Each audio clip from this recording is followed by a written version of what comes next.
la semaine dernière, nos frères de la jeunesse nous ont apporté vraiment un message qui était vraiment très puissant, un thème qui était vraiment très profond, maintenir la foi pour s'occuper des affaires du Père. Maintenir la foi pour s'occuper des affaires de Dieu. Et donc, je veux continuer sur ce même thème parce que c'est un thème qui, d'abord, moi, personnellement, m'a vraiment beaucoup touché, m'a vraiment beaucoup parlé. Ce lien, en fait, qu'on oublie trop souvent entre la foi et la mission, entre notre mission ici sur la terre et la foi que Dieu a déposée dans notre cœur. C'est quelque chose réellement de très, très fort parce que, en effet, il faut de la foi pour accomplir la volonté de Dieu. Il faut de la foi pour entrer dans la mission, dans la destinée que Dieu a prévue pour nous. Il faut de la foi pour accepter en fait d'entrer dans le plan de Dieu pour notre vie. Il faut de la foi pour accepter de marcher sur le chemin que Dieu a prévu pour nous, sur le chemin que Dieu a tracé pour nous. Il faut de la foi au final pour servir Dieu. Pour être réellement un serviteur de Dieu, il faut de la foi. Et en fait, serviteur de Dieu, servir Dieu, c'est pas seulement une question de don. C'est pas seulement une question de compétence. C'est pas seulement une question de capacité. C'est pas seulement une question non plus de disponibilité. Nous, trop souvent, en fait, on croit que servir Dieu, c'est une question d'avoir reçu un certain don, d'avoir reçu une certaine compétence, d'avoir reçu une certaine capacité ou alors juste d'être disponible pour servir Dieu. Non, servir Dieu, en fait, c'est d'abord une affaire de foi. C'est d'abord en fait une affaire de foi, c'est d'abord être rempli de la foi qui nous permet de servir Dieu. On sert Dieu parce qu'on a foi en son royaume. Et parce qu'on a foi en son royaume, alors on veut également faire avancer son royaume. Servir Dieu, c'est obéir à Dieu au-delà de notre compréhension. Ça, c'est servir Dieu. Au-delà de notre compréhension humaine, on continue à avancer, comme je disais dans l'introduction. Et tout ça, ça demande de la foi. Ça demande de la foi de continuer à avancer même si on ne comprend pas quelle est la prochaine étape. On ne comprend pas quel est le premier pas à faire. Quand on sert Dieu, on lui fait confiance pour nous donner la force, le courage, la capacité, les dons pour pouvoir réellement le servir. On lui fait confiance pour créer en nous le vouloir et le faire comme nous dit la parole de Dieu. Donc, en effet, servir Dieu, être serviteur de Dieu, c'est d'abord une affaire de foi. Et il ne faut pas être parfait pour servir Dieu. Il ne faut pas être sans tâche pour servir Dieu. Il ne faut pas être sans péché pour servir Dieu. Dieu, en fait, ne cherche pas des personnes parfaites. Il ne cherche pas des personnes sans péché. Il cherche des personnes qui lui font confiance et qui sont prêtes à marcher dans leur destinée, à marcher sur le chemin qu'il a tracé pour eux, à faire ce qu'il veut qu'ils puissent faire, à connaître en fait leur mission, à découvrir leur mission et à marcher par rapport à cette mission-là. Autrement dit, Dieu cherche des personnes qui sont remplies de foi. Raison pour laquelle, depuis le début de l'année, on lit toujours le même passage et on se pose toujours la même question. En fait, quand le Fils reviendra sur la terre, trouvera-t-il la foi? Trouvera-t-il la foi sur la terre? Et on dit également depuis le début de l'année que sans la foi, il est impossible de plaire à Dieu. C'est-à-dire que même si en fait, on fait beaucoup de mouvements, même si on fait beaucoup d'activités, même si on bouge beaucoup, en fait, si on n'est pas rempli de foi, ce qu'on fait ne plaît pas à Dieu. Parce que sans la foi, il est impossible de plaire à Dieu. Et quand je dis servir Dieu, il ne faut pas croire que je parle seulement de prêcher la parole de Dieu ou d'évangéliser ou de chanter ou même d'avoir un ministère. Servir Dieu, en fait, c'est d'abord accepter de rentrer dans sa destinée, dans la destinée qu'il a prévue pour notre vie. Ça, c'est la première étape pour commencer à servir Dieu. Dieu a un plan pour chacun d'entre nous. Dieu a un plan pour toi. Et c'est en répondant à son appel, c'est en répondant à son plan qu'on trouve en fait notre véritable mission ici sur la terre. Chacun d'entre nous, on a une raison d'être ici sur la terre. Dieu ne t'a pas mis sur la terre pour rien. Dieu ne t'a pas mis sur la terre par hasard. Dieu ne t'a pas mis sur la terre juste pour manger et pour boire. Il t'a mis sur la terre avec une raison bien précise, avec un objectif bien précis. Il y a, je ne sais plus quel philosophe qui disait qu'il y a deux naissances dans la vie. Il y a la première naissance classique et la deuxième, c'est quand on découvre ce pourquoi on est réellement fait. Quand on découvre en fait quel est réellement notre objectif ici sur la terre. Donc, nous, on considère qu'il y a même 3 naissances. Il y a la nouvelle naissance et il y a également le moment où on comprend réellement quel est notre appel, quelle est notre mission, quel est notre objectif sur la terre. Pourquoi est-ce que Dieu t'a placé ici sur la terre? Et en fait, ça, c'est la première étape pour commencer à servir Dieu. Servir Dieu, c'est accomplir la mission pour laquelle il t'a placé sur la terre. Chacun d'entre nous, on est sur la terre pour une raison, pour un objectif, pour un plan bien précis. Et quand tu découvres cet objectif, tu commences à vivre réellement d'une autre manière. Tu commences à accomplir cet objectif-là. Tu commences à accomplir un plan bien précis. Et à ce moment-là, en fait, tous tes actes vont être orientés par rapport à ce plan, par rapport à cet objectif, par rapport à cette destinée que Dieu a placée dans ton cœur. C'est là, en fait, où tu deviens réellement serviteur de Dieu. Servir Dieu, c'est pas seulement prêcher ou chanter. Servir Dieu, c'est aussi impacter notre environnement. Servir Dieu, c'est aussi influencer positivement tous ceux qui sont autour de toi. Servir Dieu, c'est être une lumière dans notre famille. Servir Dieu, c'est être une lumière dans notre travail. Servir Dieu, c'est être une lumière dans notre quartier. Apporter la lumière partout où on va. C'est ça, en fait, servir Dieu. Être le sel de la terre. Apporter de la saveur partout où on va. Peu importe où on va, on doit apporter de la saveur, faire la différence. Peu importe ce qu'on fait, peu importe le milieu où tu évolues, peu importe le milieu où tu travailles, peu importe. Tu peux faire les choses différemment. Tu peux faire les choses d'une manière où ça amène du sel. Ça amène de la saveur sur la terre. Tu peux faire les choses d'une manière où tu ne laisses pas les ténèbres régner, mais tu amènes de la lumière partout où tu vas. Tu peux faire les choses d'une manière en fait où tu ne te conformes pas au siècle présent, comme nous dit la parole de Dieu. C'est possible. C'est possible de ne pas se conformer au siècle présent. C'est possible d'être renouvelé de notre intelligence. C'est possible de ne pas faire comme tout le monde, de faire les choses différemment. C'est possible en fait d'être un modèle. Comme nous dit 1 Timothée chapitre 4 au verset 12. Quand Paul parle à Timothée par rapport à son ministère, il ne va pas lui dire en fait tu dois prêcher comme ça ou comme ça. Il ne va pas lui dire tu dois diriger l'assemblée comme ça ou comme ça. On va lire ensemble 1 Timothée chapitre 4 verset 12 et on va lire ce que Paul dit à Timothée. Donc en fait, Timothée, c'est le fils spirituel de Paul. Timothée, en fait, c'est le fils dans la foi de Paul. Et au moment où il va lui parler de son ministère, il va lui dire quelque chose de bien précis. Lisez bien ce que Paul va lui dire. Il va lui dire, sois un modèle pour les fidèles, en parole, en conduite, en amour, en foi et en pureté. Sois un modèle pour les fidèles, en parole, en conduite, en amour, en foi et en pureté. L'apôtre Paul ici, il parle à Timothée, comme je disais, qui est son fils dans la foi, et il l'enseigne sur comment est-ce qu'il doit servir dans l'assemblée. Il enseigne en fait sur la définition même du serviteur de Dieu. Et il lui parle de 5 choses, en lui parlant de comment est-ce qu'il doit servir au sein du peuple de Dieu. 5 choses qui font de lui, qui vont faire de Timothée et qui font de nous également des serviteurs de Dieu. 5 choses qui sont à la portée de chacun d'entre nous. 5 choses qui ne nécessitent aucun don spécifique. 5 choses qui ne nécessitent aucune compétence spécifique, aucune qualité spécifique, mais 5 choses qui font que Timothée va devenir un serviteur de Dieu puissant. Première chose, sois un modèle dans la manière dont tu parles. Sois un modèle en parole. Ne rends pas une insulte pour une insulte. Ne passe pas ton temps à critiquer tes collègues et les gens autour de toi. Ne sois pas vulgaire. Veille sur ta bouche. Ne sois pas méchant par tes paroles, mais sois un modèle en parole. Sois un modèle dans la manière dont tu vas parler aux autres. La Bible nous dit que si tu n'as pas un encouragement, une exhortation ou quelque chose de bon et d'édifiant à dire, alors tais-toi. C'est ce que nous dit la parole de Dieu. Et c'est ça en fait être un modèle en parole. C'est-à-dire que quand tu ouvres ta bouche, c'est pour faire du bien. Quand tu ouvres ta bouche, c'est pour édifier quelqu'un. Quand tu ouvres ta bouche, c'est pour encourager quelqu'un. Quand tu ouvres ta bouche, c'est pour faire avancer quelqu'un. C'est pour élever quelqu'un. C'est pas pour écraser. C'est pas pour insulter. C'est pas pour médire. C'est pas pour critiquer. Et c'est ça, en fait, être un modèle en parole. Et c'est la première étape dont parle Paul à Timothée, pour qu'il devienne réellement un serviteur de Dieu. Et encore une fois, comme je dis, ça ne nécessite aucune compétence de ne pas être vulgaire. Ça ne nécessite aucune compétence de ne pas insulter ton voisin. Ça ne nécessite aucune compétence de ne pas critiquer les gens autour de toi. Ça ne nécessite aucune compétence. Pourtant, c'est une étape pour devenir serviteur de Dieu. Deuxième étape, sois un modèle dans la manière dont tu te conduis. Sois un modèle en conduite. Ne te comporte pas n'importe comment. Fais la différence par rapport à la manière dont tu te conduis. Fais la différence par rapport à la manière dont tu te comportes. Ne te comporte pas n'importe comment et comme n'importe qui. Agis avec justice.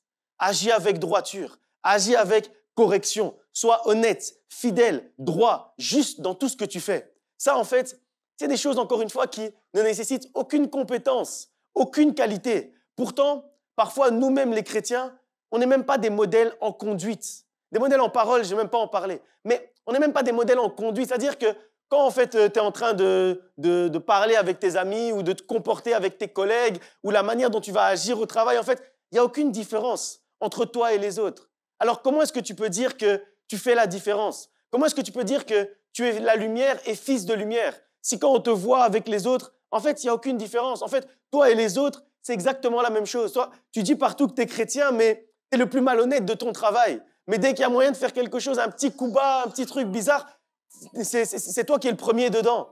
Non. En fait, il faut être un modèle. Et c'est là, en fait, où beaucoup veulent servir Dieu, beaucoup veulent l'estrade, la chair ici. Mais on n'est même pas d'abord un modèle en parole. Mais on n'est même pas d'abord un modèle en conduite. On n'est même pas d'abord un modèle dans notre comportement. Non. Soyons d'abord un modèle dans notre conduite. Parce que c'est ce que l'apôtre Paul a dit à Timothée. Il ne lui a pas expliqué, comme j'ai dit, comment il devait prêcher. Il ne lui a pas donné un cours d'homilétique pour savoir, voilà, quand tu prêches, tu dis ça, et puis tu fais ça, et puis tu parles aux gens comme ça. Non. Il a dit d'abord, sois un modèle en parole, dans ta manière dont tu vas aborder les autres. Sois un modèle en conduite. Et puis la troisième chose, il lui dit, sois un modèle en amour.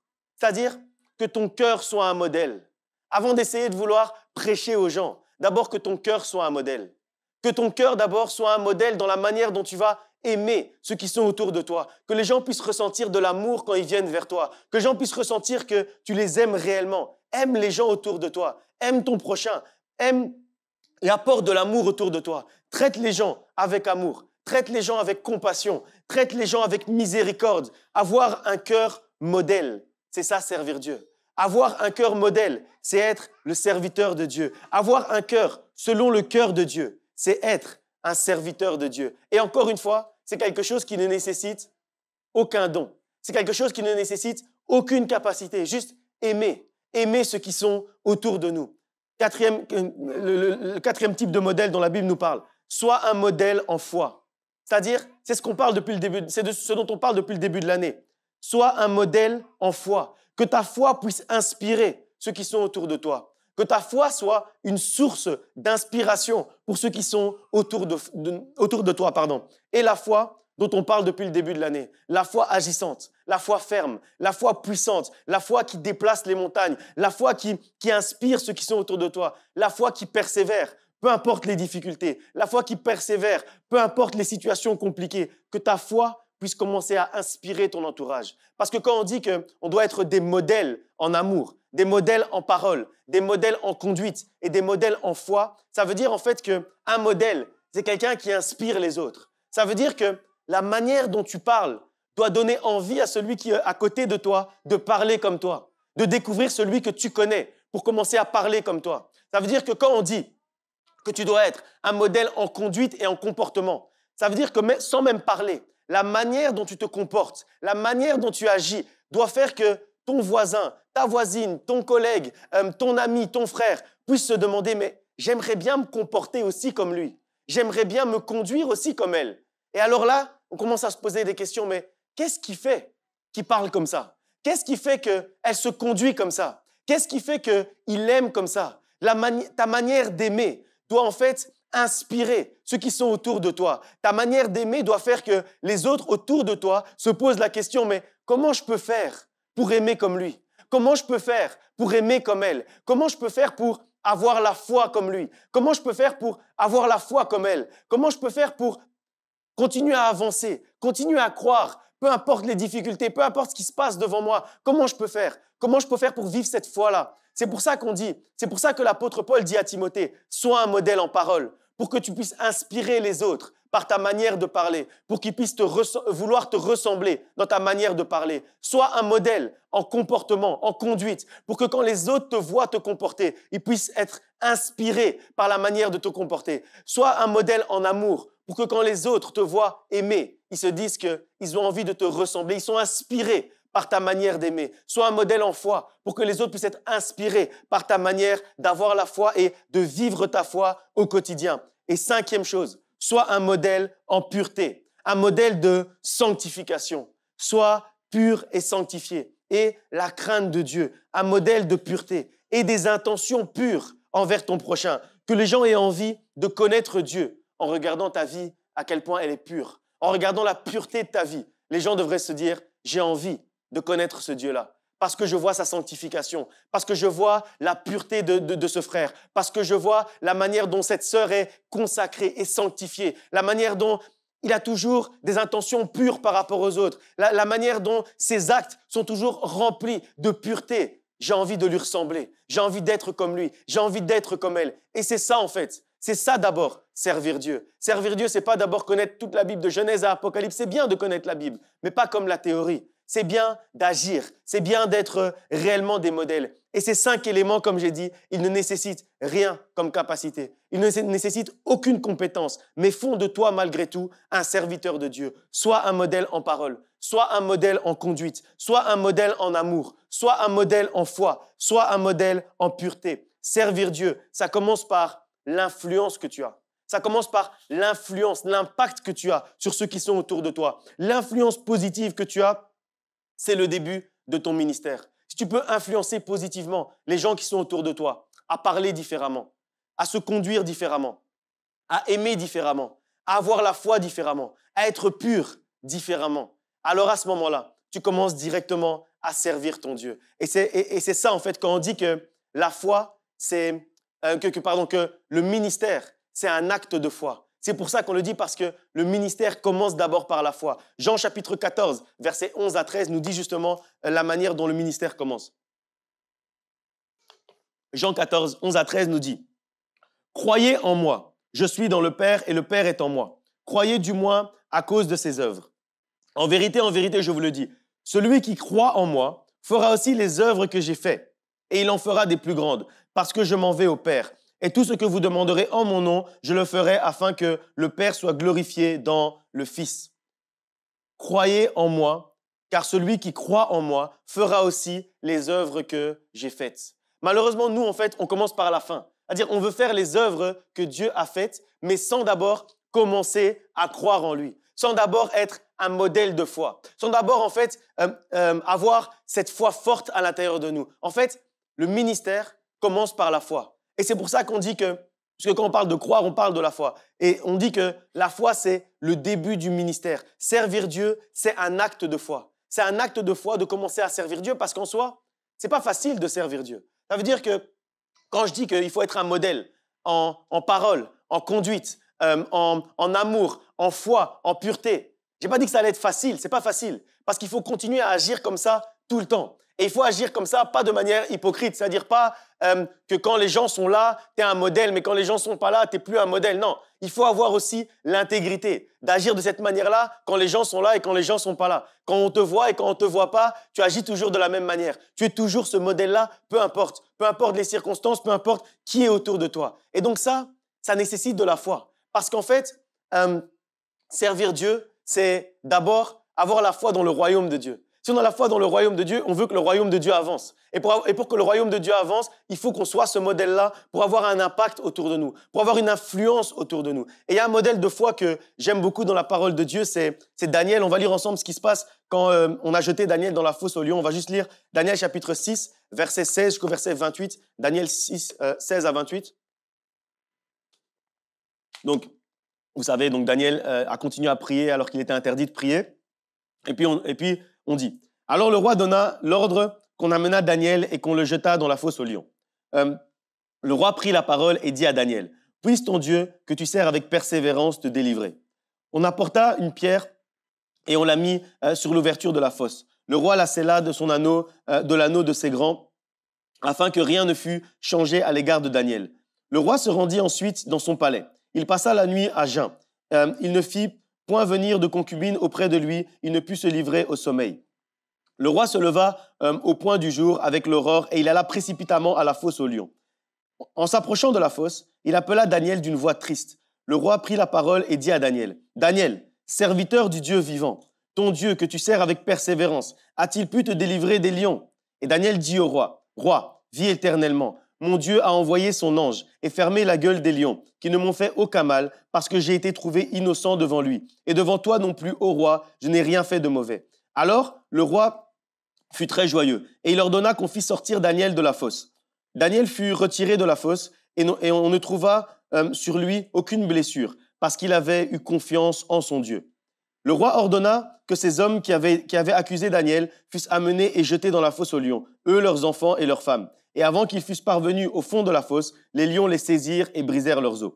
Après cela, le roi Darius écrivit à tous les peuples, à toutes les nations, aux hommes de toutes les langues qui habitent sur toute la terre, que la paix vous soit donnée avec abondance. J'ordonne que, dans toute l'étendue de mon royaume, on ait de la crainte et de la frayeur pour le Dieu de Daniel, car il est le Dieu vivant et il subsiste éternellement. Son royaume ne sera jamais détruit et sa domination durera jusqu'à la fin. C'est lui qui délivre et qui sauve, qui opère des signes et des prodiges dans les cieux et sur la terre. C'est lui qui a délivré Daniel de la puissance des lions. Daniel prospéra sous le règne de Darius et sous le règne de Cyrus de Perse.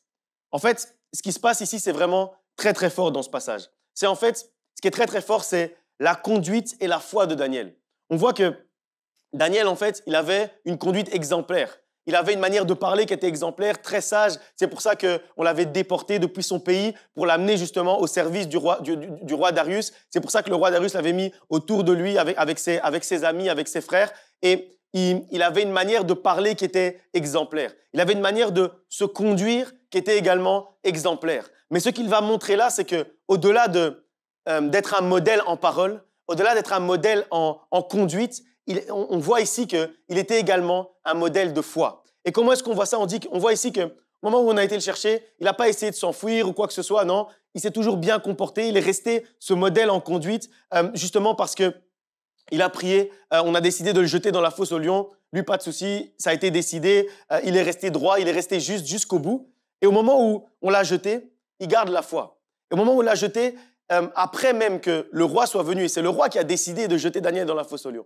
Mais quand le roi vient vers lui, Daniel continue à parler au roi avec respect. C'est pas qu'il va commencer à lui dire « Ouais, toi, roi, t'es même pas un vrai roi, t'as voulu me jeter dans la fosse aux lions, regarde, mon Dieu m'a délivré. » Non, il a continué à être ce modèle en parole. Il a continué à être ce modèle en conduite. Et il a juste témoigné. Il a juste témoigné de l'action de Dieu et de l'action de l'ange de l'Éternel. Et parce que le roi a vu le fait que Daniel était un modèle en conduite, Daniel était un modèle en parole, et Daniel était également un modèle en foi puisque son Dieu l'avait délivré, lui-même, en fait, il a commencé à glorifier Dieu. Il a commencé à glorifier le Dieu de Daniel. Et il a même proclamé que dans tout le royaume, on devait avoir la crainte pour ce Dieu-là, parce que c'est ce Dieu qui délivre. C'est-à-dire que Daniel a servi Dieu par sa conduite. Daniel a servi Dieu par sa manière de parler. C'est pour ça que quand le roi vient vers lui, il dit encore « Ô roi, vis éternellement ». C'est-à-dire il lui parle encore avec respect, il lui parle encore correctement, peu importe ce que le roi a fait de mal par rapport à lui. Et nous, on agit d'une autre manière, c'est-à-dire qu'on parle bien à ceux qui nous parlent bien. On se comporte bien avec ceux qui se comportent bien envers nous. Mais ici, on voit que Daniel, il a été plus loin que ça. Ça veut dire qu'on s'est mal comporté avec lui. On l'a accusé à tort. On l'a envoyé dans la fosse aux lions. On voulait le tuer. Et puis le roi vient et lui dit « Ô roi, vis éternellement ». Il lui dit encore des bénédictions. Il lui dit encore une bonne parole. Il parle encore correctement avec le roi. C'est-à-dire que nous, trop souvent, on est au travail. Tant que tout va bien, tout va bien. Mais si ton chef essaie de te faire un coup pour essayer de te faire licencier ou quoi que ce soit, là, tu vas commencer à mal parler de lui. Là, tu vas commencer à lui manquer de respect. Là, tu vas commencer à lui dire « ouais, mais lui, il est comme ça. Mais mon chef, il est comme ça. » Mais non, malgré tout ce qu'on peut faire, en fait, malgré tout ce qu'on peut nous faire, pardon, notre conduite ne doit pas dépendre de la conduite des autres envers nous. Parce que sinon, en fait, ils deviennent notre Dieu. Ils deviennent notre maître. Parce que celui qui décide de la manière dont tu agis, c'est ton maître. Celui qui décide de la manière dont tu parles, c'est ton maître. C'est-à-dire que si, en fait, par mon mauvais comportement, je peux t'obliger à dire des choses, je peux t'obliger à faire des choses, au final, moi, je suis ton maître. Parce que je sais que si j'insulte Benny, il va m'insulter. Donc, si je veux qu'il m'insulte, il suffit que je l'insulte. Donc, ça veut dire qu'en fait, c'est moi qui décide comment Benny agit. Alors que si Dieu est réellement ton maître, si Dieu est réellement ton Seigneur, c'est lui, en fait, qui dirige ta conduite. C'est lui qui dirige ta langue. C'est lui qui dirige tes paroles. Alors, ce n'est pas l'action des autres qui va influencer ta manière d'agir. Ce n'est pas la parole d'un autre qui va influencer ta manière de parler. Toi, tu restes ferme. Toi, tu restes droit. Toi, tu restes aligné sur le chemin que Dieu a tracé pour toi. Tu parles toujours de la même manière. Tu te conduis toujours de la même manière. Avant que le roi jette Daniel dans la fosse aux lions, lisez la parole de Dieu. Daniel lui a dit « Ô roi, vis éternellement ». après qu'il l'ait jeté dans la fosse au lion et qu'il ait voulu le tuer. Après ça, première parole, au roi, vis éternellement. C'est-à-dire que dans sa manière de parler, il n'y avait pas de changement. Il n'y avait pas de variation à cause des comportements des autres. Alors, ne laisse pas ton comportement être influencé par le comportement des autres. Ne laisse pas tes paroles être influencées par les paroles des autres, mais parle toujours de la même manière. Sois toujours juste, sois toujours droit, sois toujours intègre, sois toujours fidèle. Peu importe ce que les autres font autour de toi. Toi, garde ta ligne directrice, garde ta ligne conductrice. Conduis-toi toujours de la même manière. Continue à être ce modèle de foi. Continue à être ce modèle de parole. Continue à être ce modèle de conduite. Et c'est comme ça, en fait, que Daniel a servi. Quand on voit ici, le roi, il dit Daniel, serviteur de l'Éternel, etc. Mais quand on lit réellement la parole de Dieu, est-ce que Daniel prêchait la parole? Non. Est-ce que Daniel, je ne sais pas, chantait des grandes louanges devant l'assemblée, etc. Non, pas vraiment. En fait, juste la raison pour laquelle le roi dit à Daniel, Daniel, serviteur de l'Éternel, c'est à cause de sa manière de parler, c'est à cause de sa manière d'agir et c'est à cause de sa foi. Et en fait, à cause juste de ces trois éléments, à cause de sa pureté, parce qu'il a continué à servir, à prier son Dieu, peu importe les circonstances. À cause de tout ça, alors le roi a constaté que Daniel était un serviteur de l'Éternel. Daniel, en fait, il a servi Dieu par sa parole, par sa conduite et par sa foi, en étant un modèle de parole, un modèle de conduite et un modèle de foi. Et en faisant ça, il a gagné le cœur et l'âme du roi. En faisant ça, il a été jusqu'à ce que le roi puisse commencer à glorifier Dieu. Et est-ce qu'il a prêché la parole au roi? Est-ce qu'il a évangélisé le roi? Non. Il a juste tenu ferme dans sa parole, tenu ferme dans sa conduite, tenu ferme dans sa foi. Quand Daniel a été jeté dans la fosse au lion, il n'a pas prêché, il n'a pas chanté. On ne dit même pas qu'il a loué Dieu. Mais quand le roi qu'il avait jeté dans la fosse au lion a constaté le modèle que Daniel était en foi, le modèle que Daniel était en conduite, le modèle que Daniel était en parole, quand il a constaté que la foi de Daniel avait un effet, il a glorifié Dieu à cause de la foi de Daniel. Il a glorifié Dieu à cause de la parole de Daniel. Il a glorifié Dieu à cause de la conduite de Daniel. Voilà pourquoi servir Dieu, c'est un acte de foi. Être un modèle en parole, en conduite, en amour, en foi et en pureté, c'est déjà être serviteur de Dieu. Parce que servir Dieu, ça commence par ça. Parce que ça touche les cœurs autour de nous. Parce que ça fait avancer le royaume de Dieu. Parce que ça gagne des âmes. Ta conduite peut gagner l'âme de quelqu'un. Ta manière de parler peut gagner l'âme de quelqu'un. Ton amour peut gagner l'âme de quelqu'un. Ta pureté peut gagner l'âme de quelqu'un. Ta foi peut gagner l'âme de quelqu'un. Sans même que tu aies à parler, sans même que tu aies à faire des grands discours, sans même que tu aies à évangéliser. Si tu te comportes correctement, tu peux gagner l'âme de quelqu'un. Tu peux toucher le cœur de quelqu'un. Tu peux faire que quelqu'un va se convertir à cause de ta manière de parler, à cause de ta manière de te conduire, à cause de ta foi, à cause de ta pureté, à cause de ta manière de l'aimer. C'est pour ça que la parole de Dieu nous dit qu'une femme peut gagner l'âme de son mari, peut sauver son mari au travers de son comportement, au travers de sa manière d'être. Parce que, en fait, au travers de sa manière d'être, son mari qui vit avec elle au quotidien, et c'est l'inverse, c'est la même chose de l'autre côté. En fait, quand on vit avec quelqu'un au quotidien, et que nous-mêmes, on n'est pas chrétiens, mais qu'on voit que cette personne, elle parle toujours bien, elle se conduit toujours bien, elle aime avec un grand cœur, elle a un cœur pur, elle est remplie de foi. À un moment donné, quand on vit avec quelqu'un 24 heures sur 24 et on voit cette personne comme ça, à un moment, on va se poser des questions. À un moment, on va se dire, c'est pas possible. Son Dieu, c'est réellement Dieu. C'est réellement le vrai Dieu parce que c'est pas possible autrement. Et c'est exactement la même chose qui est arrivée avec le roi. Il a juste constaté ce qui se passait dans la vie de Daniel. Il a juste constaté comment Daniel agissait. Il a dit non, ce Dieu-là, c'est le vrai Dieu. Et il faut que quelqu'un, quand il te regarde, puisse dire, ce Dieu-là, c'est le vrai Dieu. Il faut que quelqu'un, quand il te regarde, ton frère, quand il te regarde, quand il voit ta manière, quand il entend ta manière de parler, que ton frère puisse dire non, son Dieu, c'est le vrai Dieu. Quand ta sœur regarde ta manière de te comporter, de te conduire, il faut qu'elle puisse dire non, son Dieu là, c'est le vrai Dieu.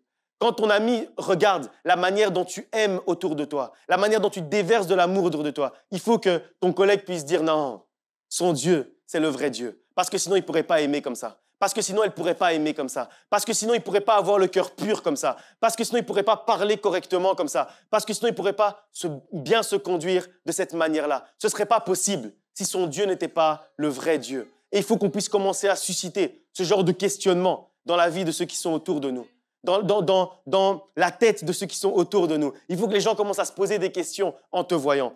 On va lire un dernier passage avant de terminer. Matthieu chapitre 5 au verset 16 qui nous dit, Matthieu 5, 16, « Que votre lumière luise devant les hommes, afin qu'ils voient vos bonnes œuvres et qu'ils glorifient votre Père qui est dans les cieux. » Que votre lumière luise devant les hommes, afin qu'ils voient vos bonnes œuvres et qu'ils glorifient votre Père. C'est-à-dire qu'au travers de la lumière qui luit, sans même devoir prêcher la parole, au travers de la lumière qui luit au travers de toi, qui commence à l'intérieur de toi et qui éclaire partout où tu vas, au travers de ça, il faudrait que ton environnement, que ton entourage puisse commencer à glorifier Dieu. Il faudrait que les gens autour de toi puissent commencer à glorifier Dieu à cause de comment tu te comportes, à cause de qui tu es. Servir Dieu, c'est pas juste être sur une estrade. Servir Dieu, c'est pas juste se tenir devant une assemblée. Servir Dieu, c'est agir d'une manière qui amène les hommes à glorifier notre Père qui est dans les cieux. Ça, c'est servir Dieu. Alors oui, évidemment, quand la louange nous conduit dans la louange, évidemment qu'il nous amène à glorifier le Père. Quand le prédicateur prêche, son objectif, c'est que l'assemblée puisse glorifier Dieu après avoir entendu la parole. Mais ça ne se limite pas à ça. Ce n'est pas la seule solution pour que ton entourage puisse commencer à glorifier Dieu. Ça ne se limite pas à ça. On l'a vu avec Daniel. Il a été un modèle en parole, en conduite et en foi. Et le roi a glorifié Dieu. Alors, servir Dieu, c'est un acte de foi. Être serviteur de Dieu, c'est agir comme Dieu veut qu'on agisse. C'est être un modèle dans tout ce qu'on fait. Être un modèle au travail par ta conduite. Être un exemple dans ta famille en aimant, en pardonnant autour de toi. Être un modèle dans ton cercle d'amis par ta manière de parler. Être un modèle de pureté partout où tu vas. Être un modèle de foi qui va inspirer les chrétiens autour de toi. C'est ce que Dieu attend de toi. C'est ce que Dieu attend de nous. Et en faisant ça, nos actes feront que les autres vont commencer à glorifier Dieu. Tes actes doivent amener les autres à glorifier Dieu en te voyant. Que ceux qui sont autour de toi, que ton entourage, que les gens qui te regardent puissent commencer à glorifier Dieu en te regardant. Et pas à te glorifier toi en te regardant, mais à glorifier Dieu en te regardant. Ton entourage doit glorifier Dieu en voyant comment tu agis, en voyant comment tu es, en voyant comment tu aimes, en voyant comment tu parles. À partir d'aujourd'hui, ton entourage doit commencer à glorifier ton Dieu. Et tu dois être un modèle inspirant, un modèle de foi inspirant, un modèle d'amour inspirant, un modèle de conduite inspirant, un modèle de parole et de pureté inspirant autour de toi. On va se lever, on va prier, que Dieu vous bénisse.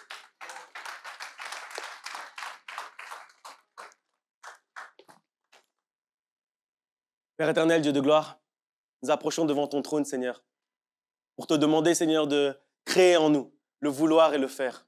Suscite en nous, Seigneur, le vouloir et le faire. Que nous puissions dès aujourd'hui, Seigneur, devenir ces modèles, Seigneur, qui inspirent notre entourage. Que nous puissions dès aujourd'hui devenir, Seigneur, ces lumières qui luisent dans les ténèbres. Que nous puissions devenir dès aujourd'hui les lumières de la terre. Que nous puissions devenir dès aujourd'hui le sel de la terre. Que nous puissions apporter de la saveur partout où nous allons, par nos actes, par nos paroles, par notre manière d'agir, par notre conduite, par tout ce que nous faisons, Seigneur.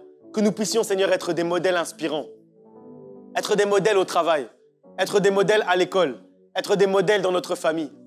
Seigneur, nous voulons aimer comme toi tu aimes. Nous voulons aimer, Seigneur, en prenant, Seigneur, ton modèle et en étant, Seigneur, à ta ressemblance. En prenant, Seigneur, ton exemple. Nous voulons aimer de cette manière-là. Nous voulons parler, Seigneur, comme tu parles. Nous voulons, Seigneur, encourager autour de nous. Nous ne voulons pas, Seigneur, détruire et écraser ceux qui sont autour de nous, mais que nos paroles puissent encourager, que nos paroles puissent faire grandir, que nos paroles puissent exhorter. Seigneur, nous voulons aujourd'hui devenir des modèles en pureté, Seigneur. Sanctifie-nous, purifie-nous, purifie nos cœurs, Seigneur, afin que nous puissions marcher comme toi, Seigneur, tu veux que nous marchions, afin que nous puissions entrer dans ta destinée, afin, Seigneur, que nous puissions, Seigneur, marcher sur le chemin que tu as tracé pour nous, Seigneur. Merci pour ce chemin que tu as tracé pour nos vies. Merci pour cette destinée que tu as écrite pour nous, Seigneur. Aujourd'hui, Seigneur, nous voulons découvrir, Seigneur, la raison, Seigneur, pour laquelle tu nous as placés sur la terre. Découvrir l'objectif avec lequel tu nous as placés sur la terre. Et nous voulons commencer, Seigneur, à nous comporter pour entrer, Seigneur, dans cette destinée. Nous voulons, Seigneur, que nos paroles puissent être alignées avec cet objectif que tu nous as donné. Que nous puissions connaître notre mission et que notre amour, notre manière d'aimer puisse être, Seigneur, alignée avec notre mission ici sur la terre. Nous voulons aimer comme toi. Nous voulons parler comme toi. Nous voulons nous conduire comme toi.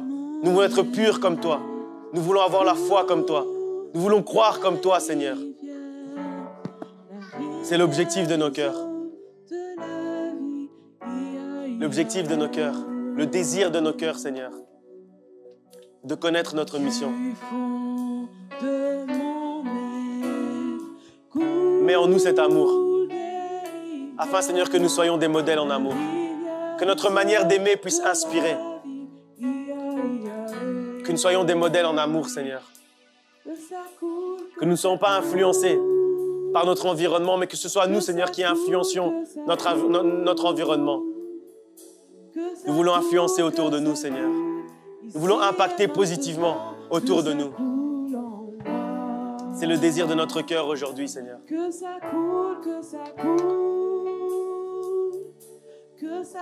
Peu importe le milieu où nous sommes, peu importe la difficulté de ce milieu, nous voulons influencer positivement notre milieu. Nous voulons être des modèles en parole, des modèles en conduite. Nous ne voulons pas, Seigneur, nous conformer au siècle présent. Nous ne voulons pas, Seigneur, nous conformer au comportement d'aujourd'hui. Nous ne voulons pas, Seigneur, nous conformer à la manière de parler de notre époque. Mais nous voulons parler comme toi tu parles. Mais nous voulons, Seigneur, avoir la conduite que toi tu as. Du fond de mon être, des rivières, des eaux de la vie.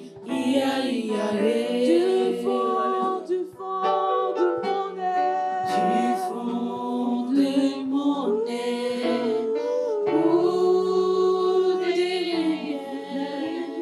des rivières, des eaux de la vie.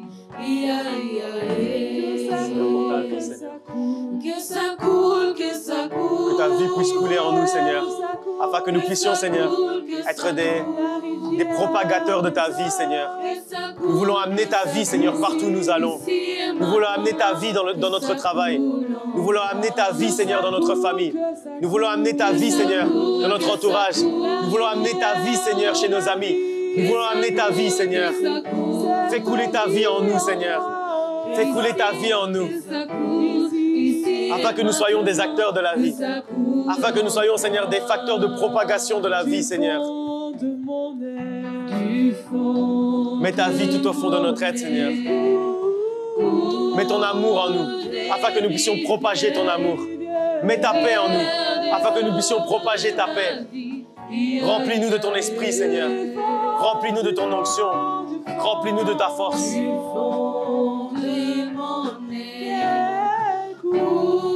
Que nous puissions faire la différence aujourd'hui.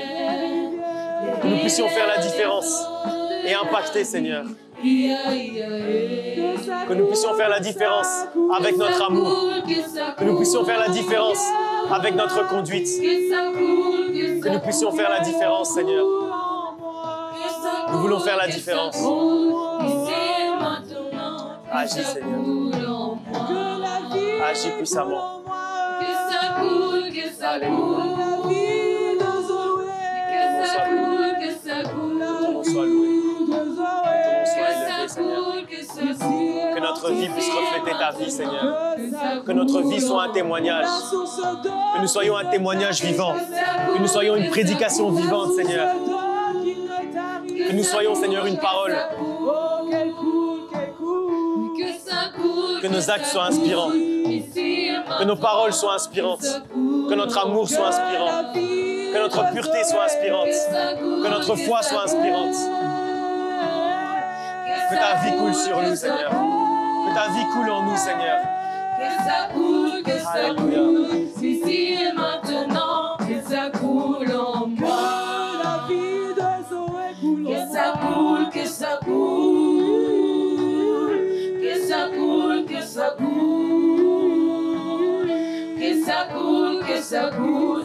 Ici et maintenant, que ça coule en moi.